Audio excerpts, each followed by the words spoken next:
Adakah di antara kita ketika anak minta roti kita kasih batu? Enggak. Atau ketika anak minta ikan kita kasih ular? Enggak. Kalau kita aja yang jahat tahu memberi yang baik, apalagi Tuhan kita. Prinsipnya begitu. Kita yang jahat aja tahu memberi yang terbaik, apalagi Tuhan kita. Coba bisa tolong Gloria dikeluarkan di ayat yang sama, Matius 7, tapi di ayat yang 11, di pasal yang sama.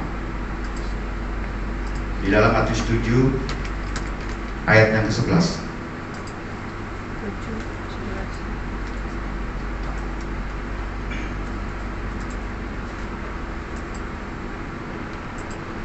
Nah, Matius 7 ayat 11. Jadi jika kamu yang jahat tahu memberi pemberian yang baik kepada anak-anakmu, apalagi Bapamu yang di sorga, Ia akan memberikan yang baik kepada mereka yang meminta kepadanya. Clear ya? Kalau kita, kata firman, yang jahat aja tahu memberi yang baik, nggak mungkin ngasih batu kalau anak minta roti, apalagi Bapa kita yang di sorga. Ya, itu prinsip pertama. Coba mundur ke ayat 8.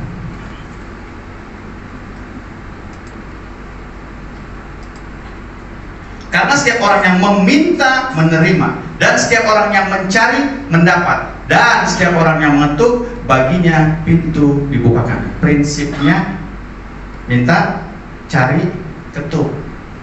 Tapi saya udah minta, saya udah cari, saya udah ketok, bukan ketok Pak, saya udah gedor pintunya Tuhan ya. Surga udah bergetar, tapi kok nggak dapat juga jawaban doa. Prinsip yang pertama, kembali ke slide. Percaya akan kebaikan Tuhan. Percaya akan kebaikan Tuhan itu begini. Roma 8 ayat 28 ada di slide saya, balikin lagi aja.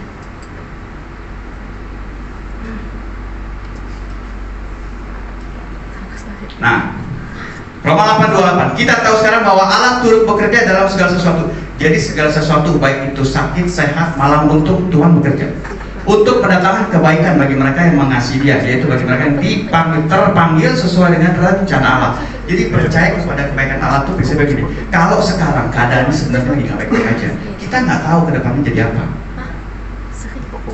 Percaya aja bahwa ujungnya kita masih di atas. Ya, saya seringkali menganalogikan ini misalnya begini. Kekristenan kita, hidup kekristenan kita tuh seperti kita lagi pergi naik ke puncak. Dari bawah kita mulai start. Nah, pertanyaannya kan begini Pak, Bu, perjalanan kita ke puncak itu kan nggak selalu begini terus jalannya. Naik ini mesin bisa jebol nih kalau begini terus. Ada di mana saat kita naik, ada jalan datar. Ada di mana kita turun, ada di mana kita juga naik lagi. Masalah yang terjadi sama kita gini, ketika kita dalam perjalanan menuju ke puncak, pas saat kita posisi lagi turun, kita ketemu sama lawan kita yang dia lagi naik, betul? Nah yang lagi naik ini gampang satir sama kita nih. Kristen lu begitu-gitu aja. Lihat dong gua naik nih, lu turun. Dia nggak tahu, ujungnya dia di bawah. Kan dia mau turun, ujungnya di bawah. Kita ujungnya di atas. Oke, sekarang saya lagi turun, kamu lagi naik, tapi kita lihat ujungnya ntar. Endingnya saya ada di puncak pas, rindu alam. Iya kan? Kamu udah di bawah, udah di Ciawi itu. Nah, kita nggak sadar kadang-kadang kayak begitu. Apalagi ngeliat ini orang nggak pernah ke gereja Pak, hidupnya diberkati banget sama Tuhan. Nanti dulu, dunia belum berakhir ya. Nanti dulu, percayakan kebaikan Tuhan tuh begitu, jalanin aja, terus. Ya, kisah seorang yang terdampar di pulau. Singkat cerita, dia udah hopeless lah sama Tuhan. Minta Tuhan kirimin bantuan, nggak datang-datang. Ya udahlah, dia dirikan aja tenda seadanya ya. Jadilah gubuk kecil sederhana, dia bikin perapian, dia bakar, berburu ikan. Nah satu kali ketika dia habis bakar-bakar itu dia lupa matiin api. Terus di dalam kejauhan dia lihat, itu asap ngebul apa? Dia samperin, ternyata gubuknya kebakaran. Dia mulai komplain sama Tuhan. Tuhan, lu suka bangetan lu. Saya minta bantuan lah, kirim-kirim gubuk satu-satunya dibakar. Dia lagi mengumam begitu, tiba-tiba bantuan datang, awak kapal. Dia kaget, itu ada perahu, ngapain? Singkat cerita kalau itu datang, terus dia tanya, Pak, kamu tahu dari mana ada saya di sini? Saya juga nggak tahu. Dari kejauhan saya lihat ada asap. Saya pikir ini tanda bahaya, jadi saya datang. Ternyata betul ada Bapak di sini. Tuh orang yang tadi bersungut-sungut langsung berubah 180 derajat. Waduh Tuhan, terima kasih ya. Besok-besok Tuhan bakar lagi ya. Itu yang namanya percaya kebaikan Tuhan. Jangan kita langsung mendeskripsikan di awal. Keadaan saya begini-gini aja Tuhan. Bentar dulu. Percaya kebaikan Tuhan itu yang boleh begitu. Kisah di Alkitab yang gak kalah hebatnya, kisah Yusuf. Tahu semua kisah Yusuf kan? Hidupnya enak gak? Dari difitnah saudara-saudara, dicemplungin sumur, mau dibunuh, dijual jadi budak, difitnah sama tante Potifar, masuk penjara, nggak ada yang enak hidupnya. Saya yakin semua hidup kita tuh pasti jauh lebih enak daripada kisah Yusuf. Tapi lihat endingnya. Yusuf jadi orang nomor 2 di Mesir yang nyelamatin bangsanya. Kalau dia waktu itu tangan-tangan ngeluh, udah deh bunuh dia Tuhan, cabut deh nyawa saya. Capek hidup begini dulu, di keluarga difitnah saudara-saudara, dikatain sang pemimpi, mau dibunuh sama saudara sendiri, kejem benar gitu. Kalau dia nyerah saat itu, saya yakin kita nggak akan tahu yang namanya keturunan raja-raja. Cerita kita akan berubah tuh. Tapi Yusuf tahu, dia tahu ujungnya pasti mendatangkan kebaikan. Dia jalanin aja sampai akhirnya kita tahu endingnya jadi nomor 2 di Mesir. Itu kisah yang buat kita inspiratif sekali. Nah, jadi kalau percaya sama kebaikan Tuhan tuh begitu. Roma 8 tuh jelas banget. Tuhan tuh bekerja. Jadi kalau sekarang keadaan kita lagi marah, lagi nggak baik-baik aja, percaya aja. Ujungnya pasti mendatangkan kebaikan. Amin.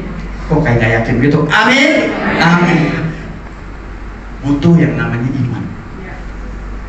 Kekristenan tuh seperti itu ya. Iman itu dasar dari sesuatu yang kita harapkan dan bukti dari segala sesuatu yang gak kita lihat. Kalau kita lihat, kita percaya, itu namanya knowledge, pengetahuan. Iman tuh nggak begitu. Yesus bilang, berbahagialah engkau yang tidak percaya, namun berbahagialah engkau yang tidak melihat, namun percaya. Kalau sekarang kita nggak bisa lihat mujizat Tuhan, percaya aja, Tuhan akan lakukan kebaikan bagi kita. Tips yang pertama, percaya akan kebaikan Tuhan. Tips yang kedua, orang apa ini? Nah ini, bandingkan dengan kemungkinan yang lebih buruk. Tips yang kedua, bandingkan dengan kemungkinan yang lebih buruk. Maksudnya gimana? Jika kita saat ini mengalami sesuatu hal, apakah ada kemungkinan kita mengalami hal lain yang lebih buruk dari yang kita alami saat ini? Membandingkan dengan kemungkinan lebih buruk begitu. Contoh, saat saya kena COVID dan dirawat di rumah sakit, kemungkinan yang paling buruk apa? Yang bukan paling buruk, yang terburuk dari itu, istri saya juga kena COVID dan dirawat. Itu buruk. Tapi kenyataannya enggak. Istri saya nggak sampai dirawat. Kalaupun sampai istri saya dirawat, kita dua masuk rumah sakit, kemungkinan yang lebih buruk dari itu apa? Anak saya juga dirawat. Anak saya dua kita dirawat. Empat kita di rumah sakit. Kenyataannya enggak. Istri dan anak saya nggak dirawat. Kalau misalnya 4-4-nya juga kita udah dirawat di rumah sakit karena COVID, kemungkinan yang lebih buruk dari itu apa? Salah satu dari kita dipanggil Tuhan. Itu kemungkinan terburuk itu kita bisa jabarin tuh. Tapi kenyataannya enggak. Enggak ada yang masuk rumah sakit, enggak ada yang dipanggil Tuhan. Saya pun nggak dipanggil Tuhan dengan kondisi yang kritis. Bapak Ibu tahu semua kan? Udah hopeless kata dokter, masa udah nggak bisa bertahan. Saturasi 70, belum vaksin juga, jadi udah tinggal nunggu mujizat. Bayangin ya, kalau dokter kasih tahu ke pasien kan ngumpet-ngumpet biasanya ke keluarga, ini kasih tahunya ke saya loh, Pak, cuma mujizat yang bisa selamatin Bapak. Itu gimana saya nggak rasa, aduh, itu nggak enak. Bandingin dengan kemungkinan lebih buruk tuh begitu. Kita kecelakaan naik motor atau naik mobil, saya pengalaman naik motor jatuh, patah gigi 1. Kemungkinan lebih buruk apa dari patah gigi 1? Patah gigi 4, patah gigi 2, tapi nggak patah, cuma 1 yang patah. Kalaupun semua patah, yang lebih buruk dari itu apa? Patah tangan, tapi tangan nggak patah. Kalau patah tangan juga, yang lebih buruk patah kaki, tapi kaki nggak patah. Kalaupun patah juga, apa yang lebih buruk daripada patah gigi, patah tangan, patah kaki? Patah leher. Patah leher tapi nggak patah juga. Berarti saya punya alasan untuk bersyukur, karena yang patah cuma gigi 1. Bandingin dengan kemungkinan itu bisa buat kita bersyukur. Saya pernah kehilangan uang. Bodohnya saya lagi. Hari Minggu saya nggak biasa-biasanya bank tuh telepon hari Minggu. Terima telepon lagi hektik urusan kantor, tiba-tiba telepon ini masuk, nomor nggak dikenal. Ngomongnya udah begitulah, ada penipuan. Nah, istri udah kasih sign tuh. Udah matiin Pak. Itu kayaknya orang menipu. Cuman egonya laki-laki kan tahu sendiri ya. Bapak-bapak, halo. Kalau istri udah ngomong, kita kadang-kadang lebih jago. Ya kan, lu tahu apa sih, udah stop diam aja. Nah, gitu ya. Kita suka begitu. Saya abaikan tuh alert dari istri. Singkat cerita, tertipulah saya. Begonya saya kasih nomor PIN lagi. Oke ya Pak, nanti Bapak kasih nomor saya, nanti saya proses supaya Bapak nggak kena biaya bulanan. Jadi ceritanya gitu. Dia telepon, Bapak kena biaya bulanan nih, 250.000 sebulan sayang kan Pak, nanti saya bantu. Ya itu memang waktunya memang mau ditipu gitu kan ya. Begitu saya kasih nomor tutup telepon, saya baru sadar. 2-3 detik saya ini, saya kasih nomor private nih. Saya telepon ke bank saya. Itu kartu kredit Simpe waktu itu. Saya telepon, ternyata udah ada pendebetan. Hilanglah uang saya 1 juta. Betapa saya dongkolnya setengah mati. Rasa-rasa kalau itu orang ada di depan saya pengen siram pakai air panas itu. Rasanya 1 juta melayang, ya ampun, cuma begitu doang. Nah, untungnya istri saya nggak intimidasi. Bayangin kalau ada intimidasi. Nah, kan lu kapok loh, makin tambah kesel saya. Untungnya dia bilang, udah nggak apa-apa. Cuma 1 juta. Katanya lu 1 juta doang ya. Tapi benar. Saya bersyukur, kenapa tahu nggak? Limit kartu kredit saya waktu itu 50 juta. Itu orang bisa ambil semua. Nggak usah 50 deh. Dia ambil 10 juta aja gampang. Kenapa yang dia cuma 1 juta? Berarti saya bersyukur. Duit saya hilang, tapi cuma 1 juta. Yang 49 juta aman. Ya, itu begitu. Bandingin dengan yang terburuk. Yang terburuk apa dari uang hilang 1 juta? Uang 5 juta hilang. Tapi enggak. Yang hilang cuma cetiau doang. Ya, jadi saya bersyukur. Itulah alasan kita untuk bisa bersyukur. Bandingkan dengan kemungkinan yang lebih buruk yang bisa terjadi sama kita. Banyak hal Bapak Ibu bisa alami sendiri. Ketika misalnya sekarang suami istri lagi kerja berdua, tiba-tiba suami di PHK. Apa kemungkinan lebih buruk daripada suami di PHK? Istri juga di PHK. Dua-dualah kalian nggak kerja. Tapi kenyataannya enggak. Cuma suami yang di PHK, istri masih kerja. Bersyukur, gitu ya, bersyukur. Kalau kita tahu prinsip ini, saya percaya nggak ada alasan untuk kita nggak bisa mengucap syukur. Kita udah percayakan kebaikan Tuhan, bahwa Tuhan untuk bekerja dalam segala sesuatu. Terus kita udah bandingkan, yang terjadi sama kita nggak lebih parah yang terjadi sama Yusuf kan? Tapi dia masih bisa bersyukur. Nggak lebih parah juga apa yang terjadi sama Ayub. Dalam 1 hari semua hilang, tapi dia masih bisa bersyukur. Saya kadang-kadang kalau mengalami satu masalah, contohnya di Alkitab aja. Gimana kalau hidup saya kayak Yusuf? Gimana kalau hidup saya kayak Ayub? Habis dalam 1 hari. Harta benda ludes, anak istri habis.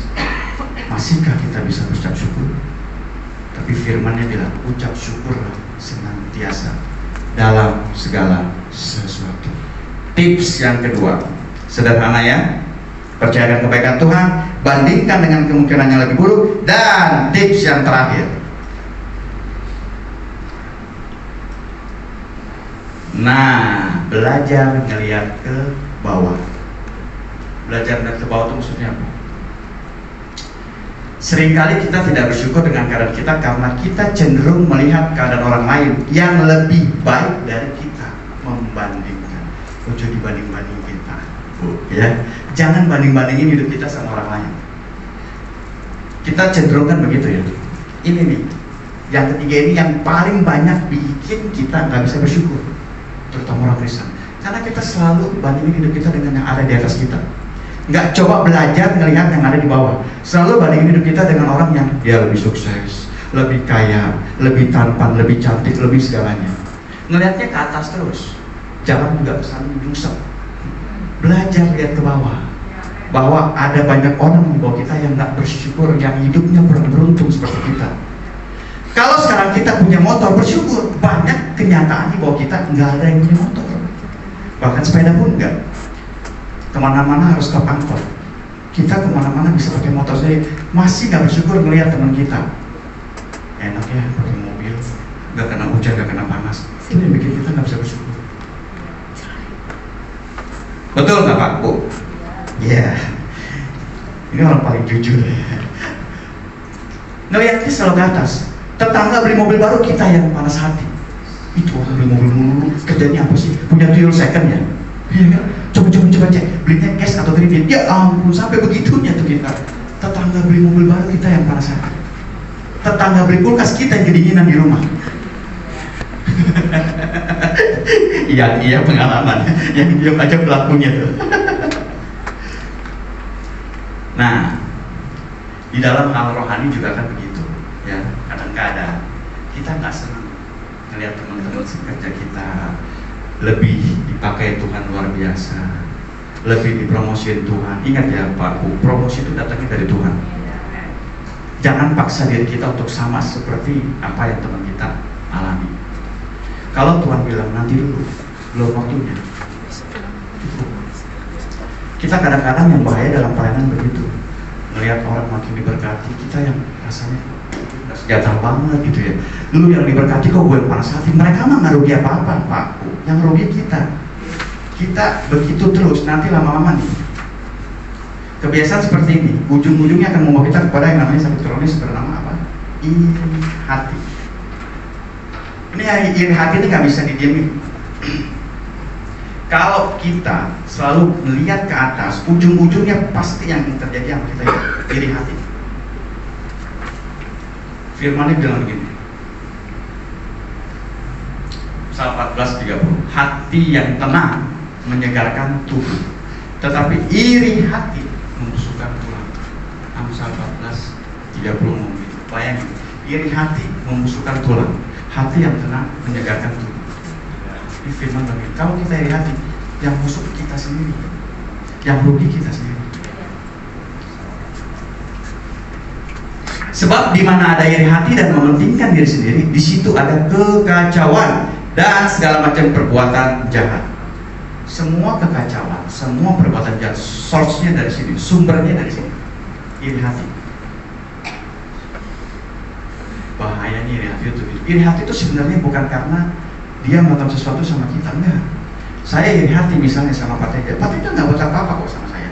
Saya cuma iri aja sama dia, kok hidupnya enak banget, diberkati banget. Yang sakit saya, yang rusak saya, ini mah aman-aman aja.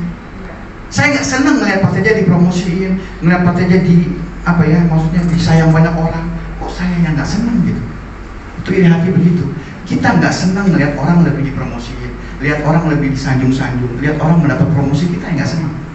Padahal orang itu nggak melakukan apa-apa buat kita. Itu iri hati. Jahatnya iri hati itu. Busuk tulang. Sama. Kalau kita hidup cenderung selalu melihat ke atas, ujung-ujungnya pasti begini. Betul nggak? Ujung-ujungnya pasti iri. Itu orang kayak kerja pergi paling siang, pulang paling cepat, hidupnya enak amat gitu. Terus kok kita yang kepo gitu dengan hidupnya orang. Udahlah, percaya aja. Tuhan tuh nggak iseng-isengan sama kita. Dia pasti punya maksud. Adanya kita di sini dengan segala keadaan kita dan keterbatasan kita, Tuhan punya maksud. Percaya aja begitu. Firman kan tadi bilang begitu kan. Kalau Tuhan turut bekerja. Kalau sekarang keadaan kita memang lagi malang, mungkin lagi nggak beruntung, percaya aja. Kalau kita selalu melihat orang di atas kita, saya garanti lah 100% sulit buat kita mengucap syukur. Betul ya? Kita selalu membandingin terus hidup kita sama orang itu. Keluarganya bahagia, suami istri saling sayang. Harusnya kalau dia begitu dekat tanya, aduh saya bersyukur ya. Apa sih Pak tipsnya bisa hidup begitu? Kok enak ya ngeliat suami istri rukun? Dilihat, ditanya, jangan diiri-iri. Ngelihat orang sayang-sayang, ih, lebay-lebay. Ya gitu juga Pak, bukan. Ngapain kita yang harus kepo gitu? Saya pernah ngalamin itu, ujung-ujungnya sakit, bener-bener gak enak deh. Iri gitu sama teman saya, ke gereja nggak pernah, cuma kristal loh, Kristen Natal, setahun sekali muncul. Tapi hidupnya diberkati banget, anak tinggal bilang, Pak mobil-mobil baru ganti. Saya bilang, lu punya tuyul saya, kamu tahu gimana caranya sih? Saya kerja dari pagi ketemu pagi kayaknya nggak begini. Itu sudah mulai iri hati tuh. Gimana ya, kok bisa begitu? Sakit hati saya, panas. Akhirnya hidup saya nggak kemana-mana. Saya nggak bisa move on, diem di tempat. Gara-gara musingin perkara begitu. Tapi ketika tahu firman kebenaran ini, saya bilang, oh iya, saya ngerti. Kalau Tuhan mau kasih berkat sama saya, itu gampang. Cuman masalahnya gini, kamu siap nggak terima berkat Tuhan? Ya. Kalau Tuhan mempromosikan kita di dalam penata layanan kita, itu mudah buat Tuhan. Tapi masalahnya kamu siap nggak kalau Tuhan langsung ajak panggil? Siap nggak? Jangan ketika kita lihat orang enak banget ya, hidupnya diberkatin banget, pelayanan juga begitu, ini enak banget jadi gitu. Mau ini gampang, mau itu gampang. Kalau itu Tuhan tiba-tiba datang ke kamu, kamu mau semua apa yang dilakukan sama dia, saya kasih sama kamu, kamu siap? Uang waktu kamu, uang tenaga kamu, uang kamu siap nggak? Saya pernah begitu juga dalam pelayanan sama-sama kita. Tapi kok saya hidupnya enak banget ya. Pertumbuhan rohani itu merasa cepat, cep. Saya akhirnya tanya balik. Kalau Tuhan datang ke saya terus tiba-tiba bilang, oh, apa yang saya kasih sama teman kamu itu? Kamu siap? Ketika kamu lagi enak tidur, dia lagi di jalanan, lagi misi penginjilan, kamu siap nggak? Saya tanya dia, oh, saya nggak siap juga. Saya lagi struggle ngatur keuangan, dia buang-buang duit, kamu siap nggak? Makanya prinsipnya adalah lebih baik memberi daripada menerima. Karena kalau kita maunya memberi, Tuhan pasti akan kasih terus. Untuk kita kasih terus, gitu kan? Prinsipnya gampang tuh. Kalau kita minta terus, ya udah tinggal nunggu aja. Ini prinsip memberi. Lebih baik memberi itu begitu. Prinsipnya adalah kalau kamu punya tujuan untuk selalu memberi, Tuhan pasti akan cukupkan kita. Tuhan kasih terus supaya kamu nggak kekurangan. Kenapa? Karena hobinya kita memberi. Tuhan lihat, udah mulai habis nih, kasih lagi. Ya, kasih lagi. Begitu. Itu yang ketiga. Kita nggak banyak-banyak belajar pagi ini, Pak Bu. Kita cuma mau merenungkan 3 poin ini aja. Tips untuk kita bisa senantiasa mengucap syukur dalam segala kondisi, dalam segala waktu. Percaya akan kebaikan Tuhan. Ujung-ujungnya pasti akan mendatangkan kebaikan. Bandingkan dengan kemungkinan yang lebih buruk yang kita alami, tapi kenyataannya kita nggak alami. Itu akan buat kita bisa bersyukur. Yang ketiga nih, yang paling banyak, jangan terus melihat ke atas, belajar lihat ke bawah. Saya sering diskusi sama anak istri ketika libur sekolah. Ini terjadinya berapa tahun lalu gitu. Anak-anak saya bilang, Pak, enak ya punya temen seperti si A si B, liburannya mah enak jauh-jauh, minimal ke Asia. Saya bilang, nggak usah ke Asia lah, kita muter satu mall Pamulang udah nggak habis kok. Udahlah kita M saja, mau to the mall aja gitu. Saya ajak mereka ke pinggiran jalan arteri Pondok Indah tuh, tahu ya kalau pas event mau puasa lebaran itu banyak tuh apa businesswoman yang punya gerobak itu kayak bisnis jadinya. Itu saya sebut manusia gerobak. Saya ajak anak saya di situ, silakan mulai hidup mereka. Jangankan mau jalan-jalannya, mau makan aja nunggu belas kasihan orang. Kamu masih makan enak sehari 3 kali, masih bisa jus. Mau makan McD hari ini, mau makan solaria masih bisa pilih loh. Mereka nggak bisa pilih. Lihat hidup mereka. Hujan-hujanan, panas-kepanasan, cuma di dalam gerobak yang ukurannya cuma 1,5 meter kayaknya kali semeter, nyampe lah. Bukan begitu ya. Punya bayi, kamu masih tidur jangkit nyala AC, masihkah kamu nggak bersyukur? Begitu belajar melihat ke bawah, jangan lihat ke atas terus. Kamu punya apa sekarang? Syukurilah apa yang kita punya dengan membandingkan ke bawah. Bukan berarti kita mencibir mereka di bawah, enggak. Itu buat kita bandingin aja, evaluasi diri kita. Orang yang begitu aja hidupnya masih bisa bahagia loh, masih bisa bersyukur. Saya pernah lihat itu tukang parkir yang di Alfamart, tiba-tiba sore istrinya nyamperin makanan. Itu happy ending banget ya. Cuman perkara noceng-noceng, tapi istrinya sayang banget. Nyamperin dia, Ay, udah makan belum? Iya, Ay ya. Kasih makan loh. Saya pikir, iya, mereka yang begitu, mundur. Masih bisa Ay, udah makan belum? Yang begitu itu gak kenal firman loh. Tapi mereka bisa lakukan itu. Kenapa kita yang tahu firman kita gak bisa? Cenderungnya malah ke atas terus. Percaya Pak, kalau hidup kita begitu, kita gak akan pernah bisa bersyukur. Saya mau akhirnya kesimpulan begini, mengapa kita harus mengucap syukur senantiasa dalam segala sesuatu? Karena ada perintah. Karena ini adalah kehendak Allah. Tahu dari mana? 1 Tesalonika 5:18. Mengucap syukurlah dalam segala hal, lagi-lagi dalam segala hal nih. Sebab itulah yang dikehendaki Allah di dalam Kristus bagi kamu. Jadi ucap syukur senantiasa itu perintah. Nggak cuma sekedar omongan lepas begitu. perintah. Kita tahu prinsipnya adalah kalau ada perintah dalam Alkitab harus dilakukan. Nggak lakukan jadi dosa. Kalau ada larangan jangan dilakukan. Kalau dilakukan malah jadi dosa. Amin. Yuk, saya mau kita sama-sama belajar. Kalau sekarang ini mungkin kita dalam keadaan yang nggak baik-baik saja, percayalah, Tuhan lagi desain hidup kita. Ujungnya pasti akan datangkan kebaikan buat setiap kita. Bandingkanlah dengan kemungkinan yang buruk. Kalau yang sekarang kita alami kelihatan lagi nggak enak, bandingkan, oh saya masih bersyukur, ternyata Tuhan masih pelihara saya masih bisa makan sehari 3 kali. Itu akan membuat kita bisa mengucap syukur. Yang terakhir, belajar lihat ke bawah, jangan selalu melihat ke atas. Sulit untuk kita mengucap syukur kalau hidup kita selalu melihat ke atas. Belajar lihat ke bawah, bahwa hidup kita dipelihara Tuhan. Tundukkan kepala, kita berdoa. Bapak yang baik, terima kasih Tuhan, kami telah mendengar kebenaran firman Tuhan. Ajar kami kembali untuk kami bisa senantiasa mengucap syukur. Apapun keadaan kami, ampuni kami kalau saat ini kami masih bersungguh-sungguh. Pagi ini kami mau belajar untuk kami senantiasa mengucap syukur dalam segala situasi dan kondisi. Karena kami tahu Tuhan punya rancangan yang indah buat hidup kami. Tuhan tahu mana yang terbaik buat kami. Kami percaya dan kami iman itu Tuhan. Terima kasih Tuhan. Biarlah Roh Kudus yang ada kepada kami memampukan kami untuk senantiasa kami mengucap syukur Tuhan. Terima kasih Bapak. Kau memberkati setiap umat jemaat-Mu pagi hari ini. Biarlah setiap mereka yang datang mendengar firman, mereka melakukannya Tuhan. Terima kasih Bapak. Terima kasih Tuhan Yesus. Kami mau senantiasa mengucap syukur dalam segala hal, dalam segala kondisi. Karena kami percaya yang terbaik Tuhan telah siapkan bagi hidup kami. Terima kasih Tuhan. Terima kasih Bapak. Di dalam nama-Mu kami berdoa dan mengucap syukur.